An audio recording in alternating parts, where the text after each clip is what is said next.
progresses.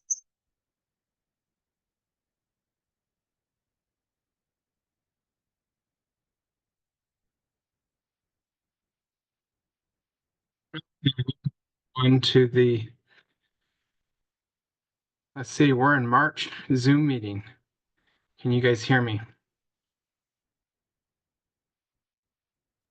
Yep. Oh, thank you, Jeremy. I was gonna say, oh, this is a bad sign. Okay. So I'm always amazed that every time I get in to try to use polls and Zoom and or Teams, they change how to do it. And so tonight we're going to do all the polls at the beginning of the meeting, and then we will reference them back throughout the meeting. So I think I just launched the poll. There should be 9 questions. Are you seeing that? Yes. Yeah. Perfect. If everybody would take a few minutes to answer the 9 questions, and then we will work with those answers as we go through the presentation.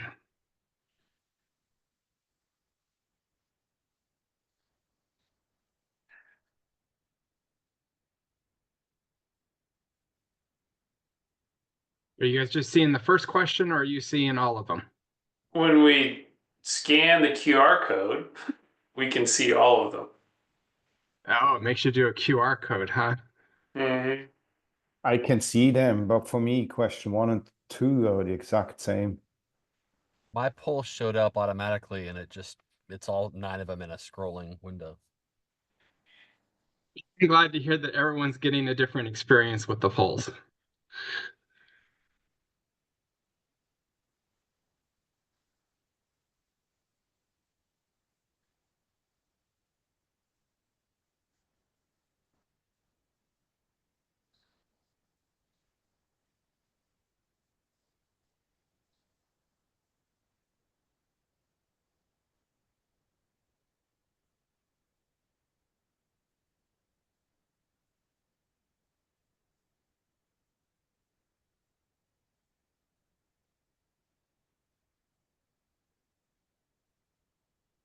It's like 2 people have made it through all 9 questions.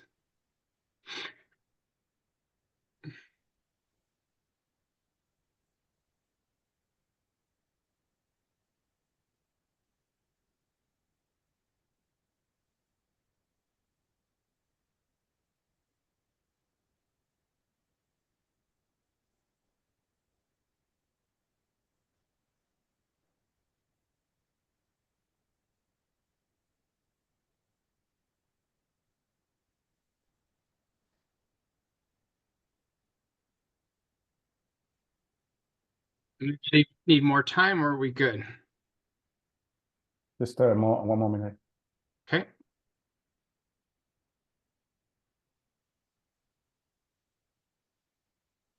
Yeah, we have 25 people in and 17 responses.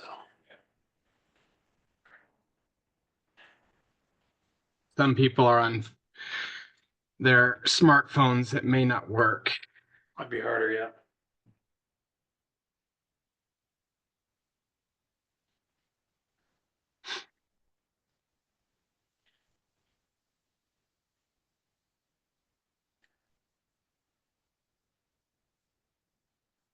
Okay, anybody need any more time? You probably can keep answering as you go, but let me start our presentation.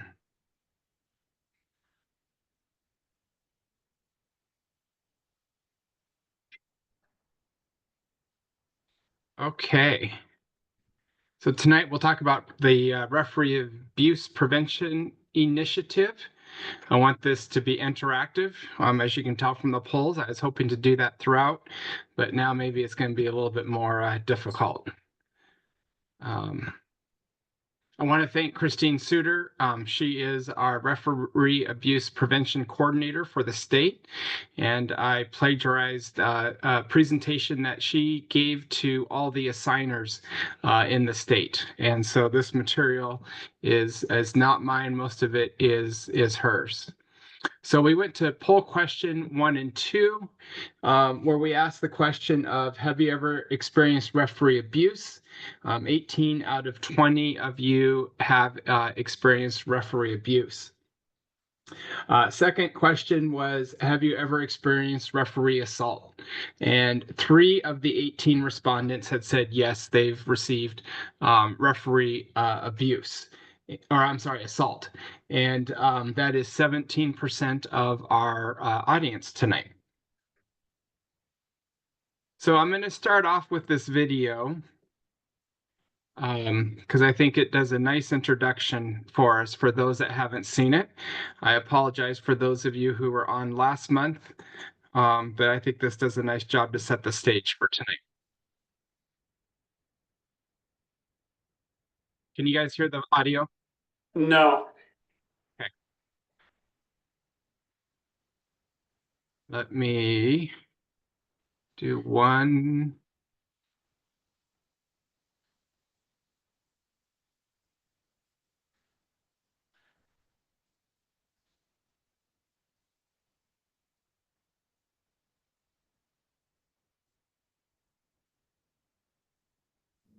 Soccer is a This time? beautiful game, full of passion that can bring out the best in us. But when passion crosses the line, it harms the game's integrity and the safety of those who work in service to soccer. Referees are essential to the game, yet they often face situations that threaten their well-being. In our commitment to protect and empower our officials, U.S. Soccer has strengthened its referee abuse prevention policy. The revised policy encourages referees, players, coaches, and spectators to report abuse. Referee abuse is not always physical. Aggressive language and behavior are also forms of abuse. Comments or gestures intended to insult, belittle, or undermine a referee are unacceptable. This behavior results in a minimum 2-game suspension. Abusive language, harassment, intimidation, or threats towards a referee will result in a minimum 4-game suspension. Physical threats or derogatory language, in person or online, result in a minimum 6-game suspension. Discriminatory actions targeting a referee's race, ethnicity, gender, orientation, or other aspects of their identity result in a minimum 10-game suspension. Far too often, referees also endure physical abuse. Outside of a friendly handshake, there is never any reason to touch the referee. Even minor deliberate physical contact, if unwanted, will result in a minimum 3-game suspension. Intentional physical confrontation, like shoving or throwing objects, results in a minimum 10-game suspension. Violent acts such as physical assault on referees threaten the safety of everyone involved. These acts can result in a lifetime ban and legal action. Together, we have the power to shape the future of soccer and create a culture of respect where players, coaches, spectators, and referees can enjoy the beautiful game the way it was intended. Be a force for good. Respect the call. Okay. With that setting the stage for us, how did we get here?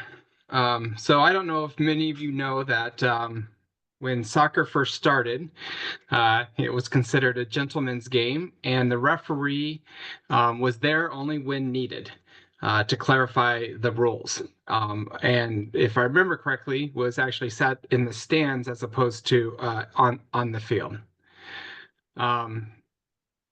But the sport has evolved, and unfortunately, there's a tendency for failure to be externalized, and has made it so that referees become the scapegoats of losses or failures. I think all of us saw how the game changed after COVID.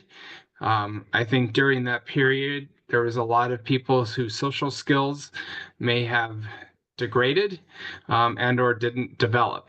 And when they came back out onto the soccer field after the first couple of months of everybody being nice because we were so happy to be out there, it got worse. There's this mentality in sports, all sports, of winning at all cost. As we all know, on our U10 games, there's lots of college scouts out there, and those parents need to make sure that their kids are getting equal opportunity to be seen by them. And I think under the stress of all of this, there's this shadow side, and people try to manipulate and intimidate. And cooperation and mutual respect is really the goal that we're trying to achieve here. So here's some statistics that have been published lately. Youth soccer needs referees to grow. Without them, the games can't happen. 60% of referees choose not to recertify due to harassment and threats. And it was reported that 90% of referees report that abuse has increased over the last 5 years. So really, U.S. Soccer is saying it's time to try to address the systematic problem that we have in our sport. And this picture really talks about the 4 individuals that make our sport what it is today. And in the upper left-hand corner, we've got us as we have the coaches that teach the players and who have spectators out there, and us with the whistles of being there to enforce the laws of the game for the sport. And it takes all 4 of these in order for it to be successful. So I'm sure many of you have seen this picture. This really summarizes the video that we just watched in regards to, depending upon the offense, what the penalties will be. And this part of it, I share it in the aspect of that it's there, but this isn't the part that we're responsible for. This is the part that the leagues and the state and U.S. Soccer is going to take care of. We're responsible for the part of when abuse or assault occurs, that we need to report it. And I think an important piece. Sorry, can I ask a question here? Yeah. Yesterday we had a call with the referee group on a different forum, and this topic also came up. And my question is, will we ever hear back? So if we are impacted by retaliation or abuse or whatever, and we report it and it's submitted to the league and so on, will we ever hear back what their outcome was, or is this something we don't? I'm going to tell you 90% of the time you probably are not going to hear back. Okay. I've been involved in lots of these, and I rarely hear anything back. Sometimes I'll try to, if I reach out, if I know the club that was involved and run into their leadership, I may ask them if they know what happened with something, and we get information back that way. But otherwise, I think based on historical facts, we usually don't hear anything back. Jonathan, I think you got your hand raised. Hey there. So I was one of the 3 respondents who said I was part of an assault that happened on the field. A 14-year-old decided to slap me as I was trying to break up a fight. Just to let you guys know, if you are part of an assault case, it may come down that you need to be in part of some sort of I wouldn't say tribunal, but some sort of Disciplinary hearing. Disciplinary hearing. There you go. But you may need to make a statement. You just may need to state something on the record in front of 2 or 3 people on a disciplinary board. So it would just be you reading your same report right in front of them. They might ask you a question or 2. That's what they did with me. But it was very simple, very easy. And I had people with the state guiding me through the process. So if you ever have any of these incidents, there will be somebody with the state who will help you through this. Just wanted to point out that Rich Turner put in the comments that for most of these, there's an issue with privacy in terms of like reporting back on what may or may not have happened. So yeah, I wouldn't count on getting that feedback loop completed, but just know that it is imperative that when something happens, we have to report it. Yep. Perfect. And then I think the other important part here is that it does say that offenses against minors are automatically subject to a minor multiplier, resulting in triple punishment. So when this happens with a minor referee, they're saying that they are tripling the punishment for those type of offenses. Okay, so poll 3 was what will minor referees have in 2026 to distinguish them as minors? And the respondents, 42% said nothing, and then 6%, or I'm sorry, 32% said green badge. And as of right now, that's what I heard here as the current strategy, is that the any referee who's a minor, their badge will be green.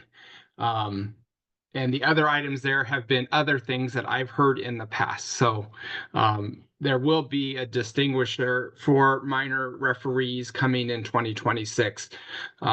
So that way the spectators, coaches, and players will know that they are minors.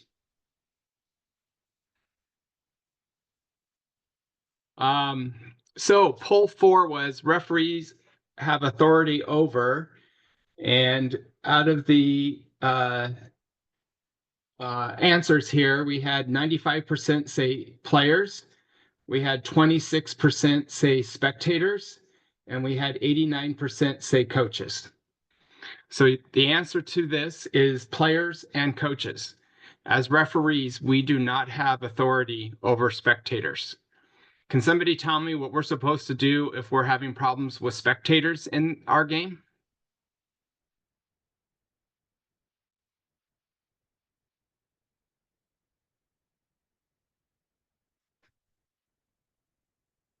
That's right, Brian. Talk with the coaches.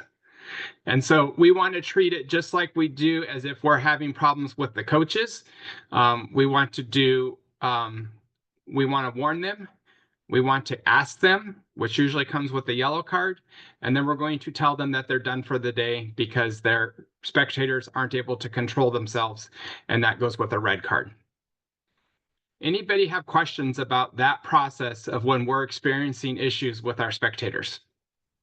Yes, can you just clarify? So the yellow card goes to whom? To the coaches? Is that what you say? Yep, okay. To the coach. Okay. So we cannot ask a parent, I have done this in the past, we cannot ask a parent to leave the grounds. That's not what we can do. Nope, because we don't have authority over them. Okay, all right, thank you. Yep. How should we be reporting those cards? We should be writing them up that I warned the coach that their spectators were out of control and I needed them to stop yelling at me as the referee. And after asking the coach to take care of it, the spectators continued, and so I cautioned him for their dissent.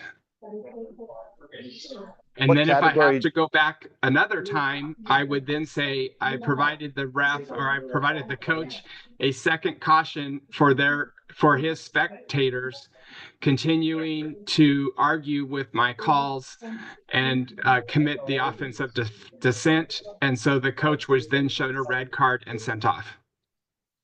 So what category do we report that under? That would be a yellow card and then a red card for second yellow. Yeah, so would that be under dissent or irresponsible behavior or what?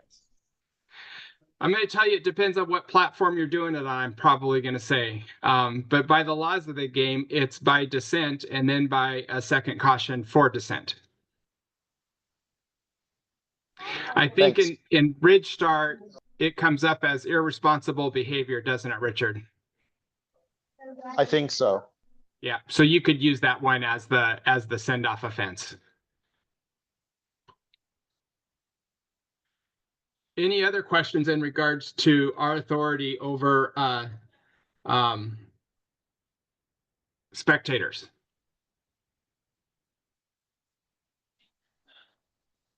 Okay. let's see here. Poll 5 was who gets the misconduct for spectator behavior, which we've already answered here. It is the coach. And 89% of us answered it as the coach. So in polls 6, 7, and 8, I gave examples of what probably many of us have heard on the pitch before. 6 was ref, that was a bad call. And the question was, what do you do? And 26% said nothing, 74% said dissent. And that was the total responses for that one. The second one was you are not keeping up with play and you're totally blind. 32% felt that was dissent. 68% felt that was abuse. And then our third one was ref, you lost control of the game and cost us the match. We had 5% said do nothing, 58% said dissent, and 37% said that was abuse. And so I think through those polls, you'll understand that to many of us, those words can mean and have an impact different levels amongst referees. And so I don't want to get into which one each of those comments are in regards to a dissent or abuse, but maybe let's talk about what's the process to help us deal with this type of comments in our game. So what do I need to do when it is dissent? So poll 9, when we asked when does it cross from dissent to abuse, I asked it hurts my feelings, 21% answered that. It's personal was 79%. Profanity was 53%. Public was 53%. It's my fourth game of the day was 5%. Provocative was 63%. And emotional outburst was 21%. So I think what I was trying to create the conversation for us of when does it cross dissent to abuse is really we need to understand what's being said. Is it an emotional outburst? Are they just yelling at me and saying, hey, you missed that call, ref? Which some people could feel is abuse because you're questioning my abilities as an official. Did they yell it 3 times at me? Hey, you missed that call. Hey, you missed that call. Hey, can you not hear me? You missed the call. And maybe that turns in from just an emotional outburst like we had on just being said once to now we've crossed the line to saying it 3 times in a row. Does that really become dissent? Another way that we've always talked about is it being personal, provocative, and public. Sometimes people will make comments that just can be heard between the player and the referee, and maybe the referee can squash it with a comment back. But sometimes when the player or the coach decides to yell it across the field and it is disputing your decisions as an official, then I need to punish that through dissent. And when it really hits that personal component, then we may end up into that abuse section. I know that some of these comments on here, unfortunately, may get even said to us after the game, as we're walking to the parking lot or as we're already into the parking lot. I think definitely the last one there of the last bullet of after your game, an adult game, and after a yellow card for dissent's given, that person then yells that to you. I definitely would probably have a second yellow and a red card because that's not something that we need to take. not sure that I would go and file it as abuse, but there may be other people who feel that that's crossed the line and that's abuse and needs to be dealt with the league officials. Anybody have any questions, comments in regards to kind of dissent or abuse? Yeah, Richard, I got one. Do you ever stop play to issue a caution for dissent or abuse, or do you wait until a dead ball?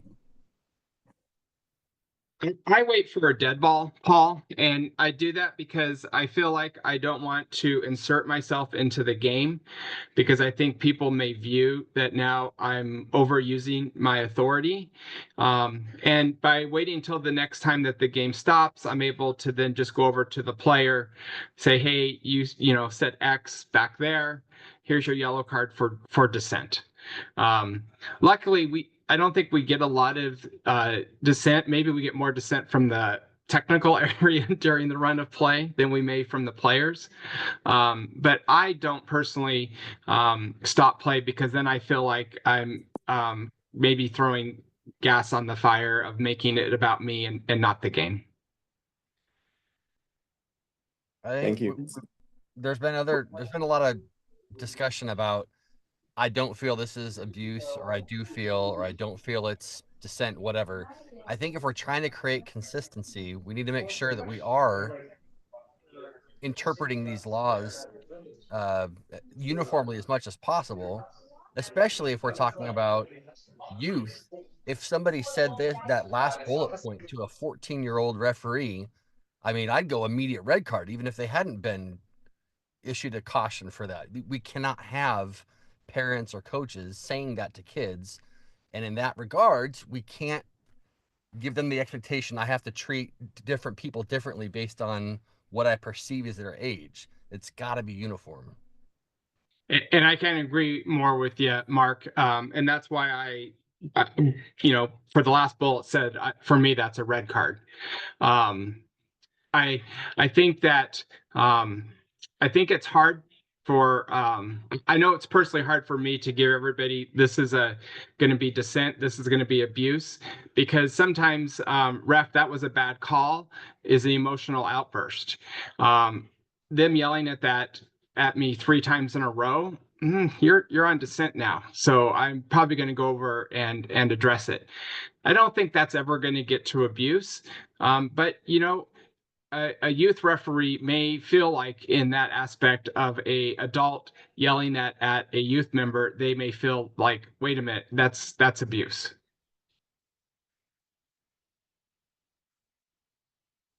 Any other questions, comments? And to build on what you were saying about stopping the game for dissent, would you reconsider if the dissent was highly public, like yelling across the field, like repetitively, or like something like that? Would you stop the game then to deal with it in the moment? If I felt it was distracting from the game, and it was public, provocative, persistent, yep, I probably would stop the game. Personal. It's like, do you stop a game? Do you play advantage on a red card? Only if the ball's going in the back of the net, right? So if the game is being changed at that point, when somebody's screaming persistently across the field and it's personal, public, persistent, provocative, you got 4 Ps if you want to throw it out there. Yeah, you're within your rights to, you know, stop it, restart the drop ball. Here's your red card. Have a nice day, right? But that restart would be an indirect free kick. Indirect free kick. My apologies. Yeah. Depending on where it was. Yep. Yep. Right. There I am giving bad law advice. Thank you for correcting me.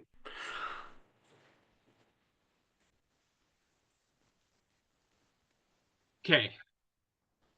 So what do I need to do when there is abuse? So one, hopefully some of the comments that we've talked about will help you distinguish between dissent and abuse. But once you've recognized it,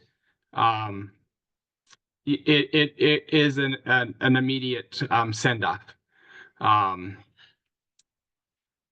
and then you need to report that to the proper authorities. And when there's assault, and sometimes, unfortunately, players, the emotions get the better of them. We have to recognize it as assault. We abandon the game.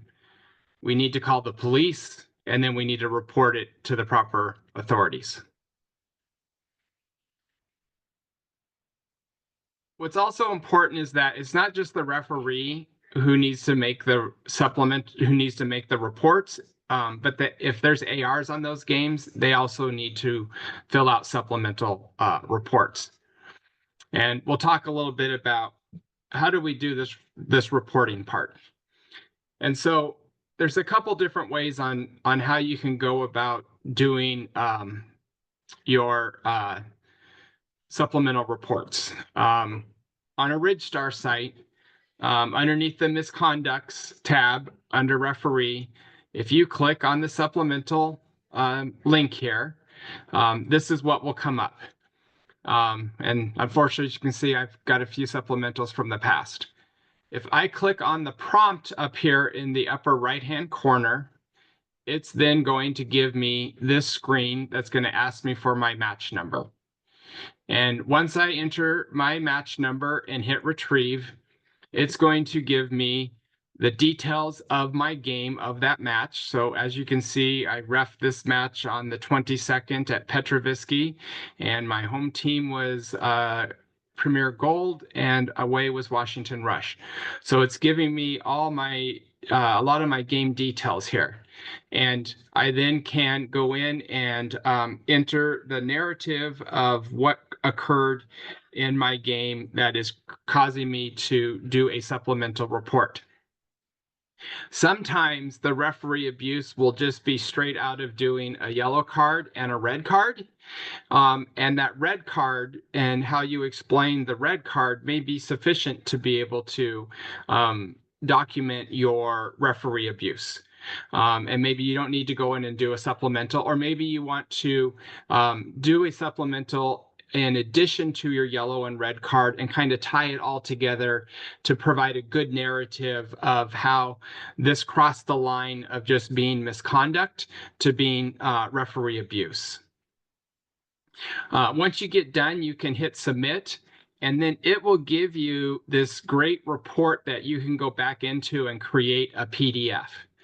And then with this PDF, you're able to submit your supplemental report. And if you also had a yellow card and a red card, you could also PDF those two reports, so that way you can send them. And you're going to ask, how do I PDF it? After you've hit submit, and if you go back into your supplemental report, so if you click on your key, because that's going to be a hyperlink, that will give you this screen. And then if you click on this PDF, it will give you this, and then you can save your PDF off to your computer. And so that way, then you can file it as referee abuse. The SRCs made it really nice and easy. You just click on the referee abuse and assault link on the main WA referees website. And once you click on that, it's going to give you this screen. It even helps kind of talk about what is referee abuse, what is referee assault. It also will give you links to other type of reports. So if you aren't doing a game off of RidgeStar and can use that supplemental, maybe I know with the Northwest Conference National League, they actually needed this U.S. Soccer supplemental referee report. And so you can download it from the SRC website. We also have it under the documents link on the NSO website under information. But if you click on that, so that's where you can also get supplemental reports. And that's what that U.S. Soccer Federation referee program supplemental report looks like. Unfortunately, here you got to enter all the game details, unlike what RidgeStar does for you. But then once you get done with that, you have a PDF of a supplemental report. And then after you're done with that, it's going to tell you what you need to do. on that WA referees website. If it's a Washington Youth Soccer game, it needs to go to Kelly Bateau, and this will give you her email address. You also then need to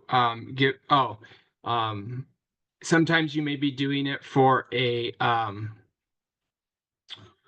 tournament, and under tournament, it would go to the tournament director, which you then can get from your assigner.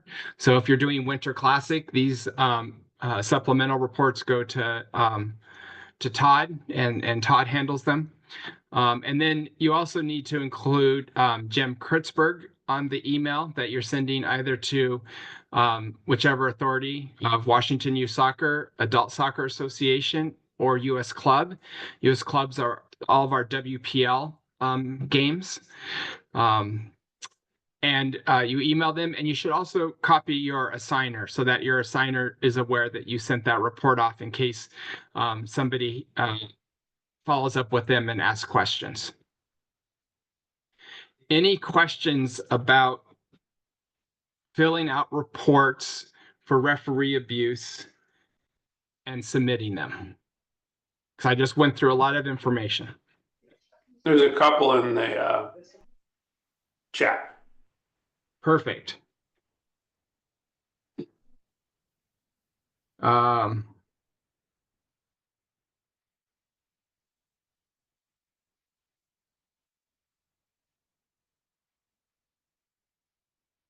Oh, so sometimes the authorities don't work, and yeah, you can always, like, E64 is a good example that I would just do Washington Youth Soccer because it is a U.S. youth game. So that's another way to get around the problem of the authority piece. Or you can just go straight and use the USSF form as well, whichever way you want to do it.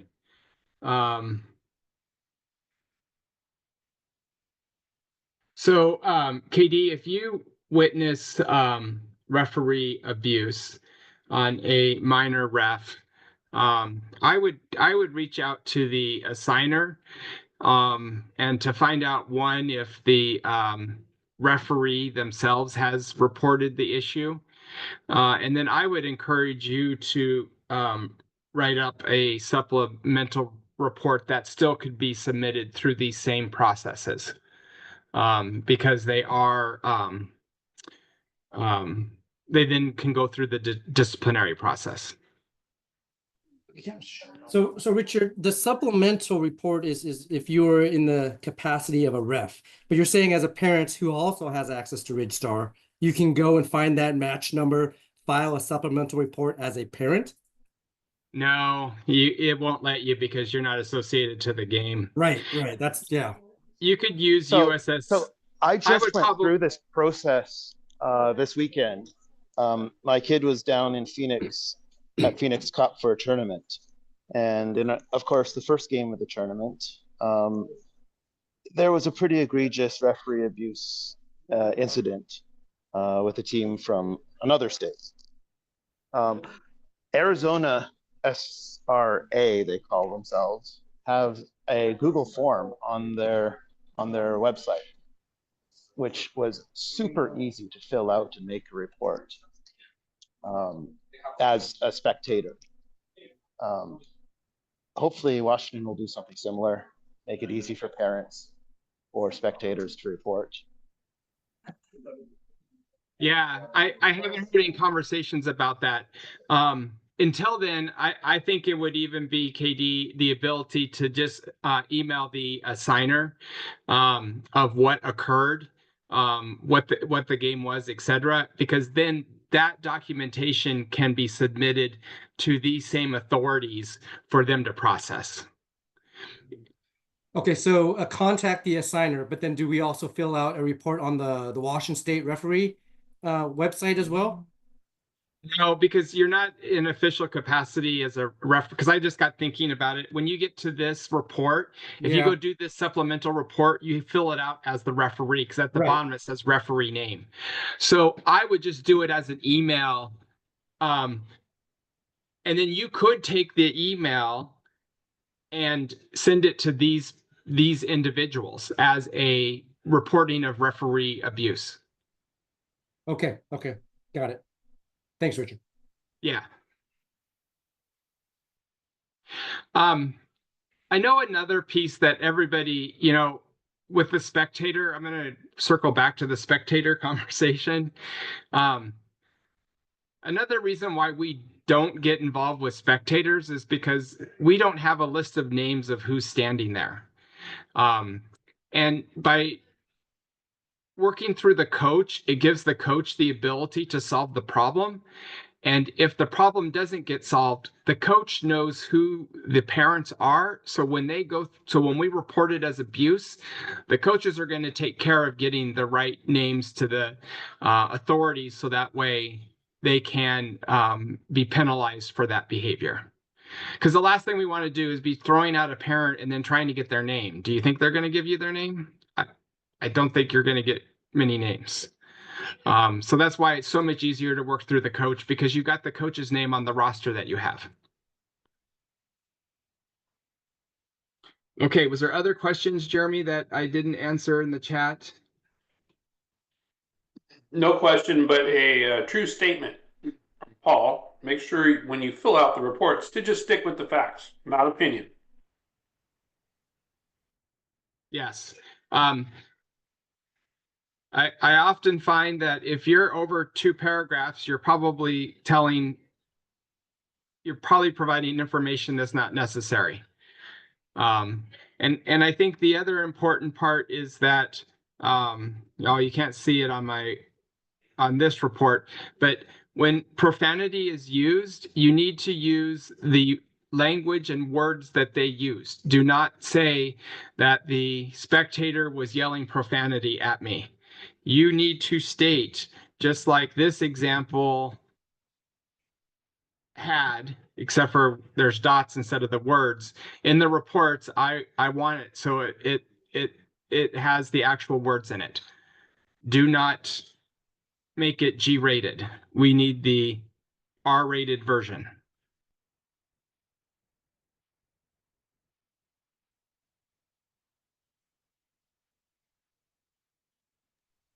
That was it on questions in the chat at this point.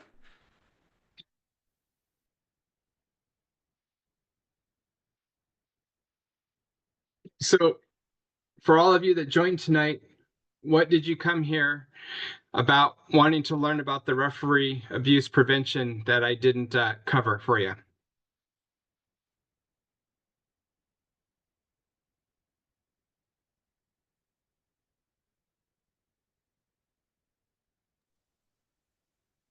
So just so I'm clear, the suggestion is to fill out the yellow or red card, and then do a supplemental if it's truly abuse.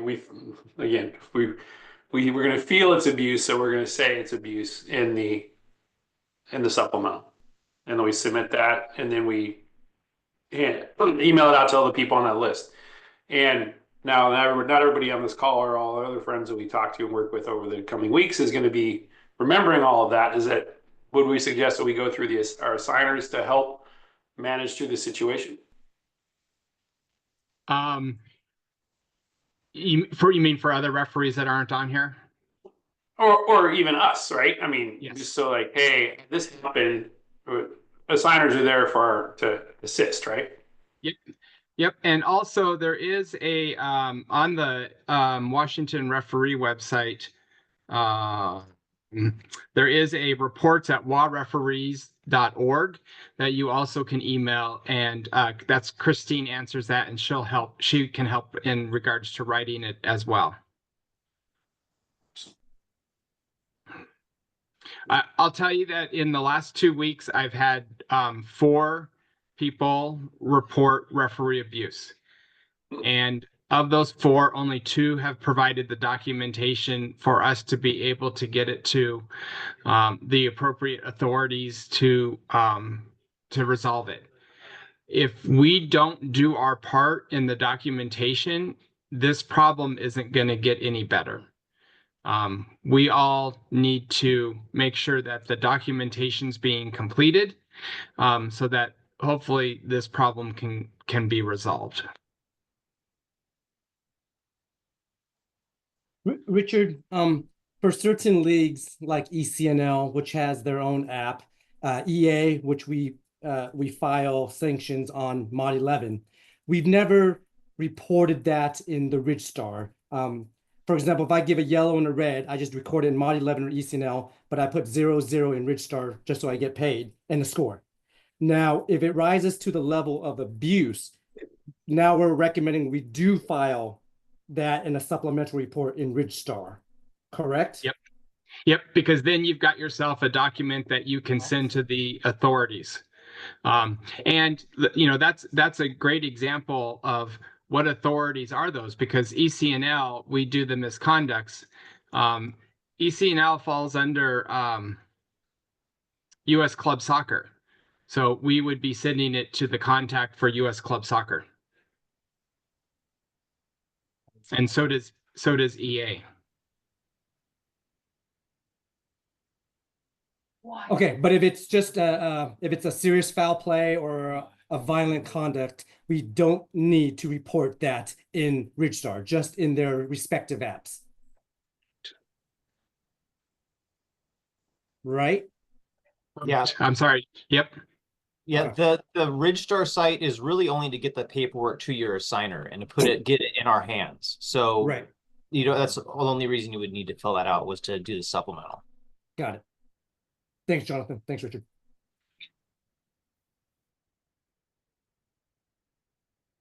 Okay, so for those of you who've been on the NSO monthly Zoom meetings, we do have an exit survey, which helps to inform us on what topics you would like covered. So I would appreciate if you take the time to fill out a few questions survey.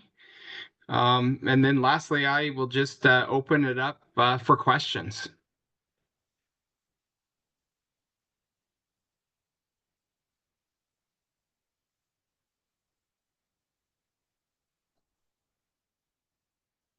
No questions tonight, huh? Hey, there's a statement from Rich. RidgeStar has EA and ECNL authorities. I don't know who receives these. Rich, are you still on the disciplinary committee? I forget. It depends on which one. Yeah. Yeah. So I have access to what's called the misconduct site on RidgeStar. So if you file a misconduct on the RCL authority, I can see that. If you file a misconduct on the Washington Youth Soccer Authority, I can see that. I do see EA and ECNL have authorities on RidgeStar, so those go somewhere. I'm not sure they're read by anybody, but they do go somewhere. Now, Mitch or Mick would know where they go, because I think a few years ago he actually added the ECNL authority to RidgeStar. Somebody suggested he do so. So again, all I can say is for youth soccer tournament matches or for an RCL matches, I see what anybody files on those authorities. I don't see what happens on the other authorities on RidgeStar.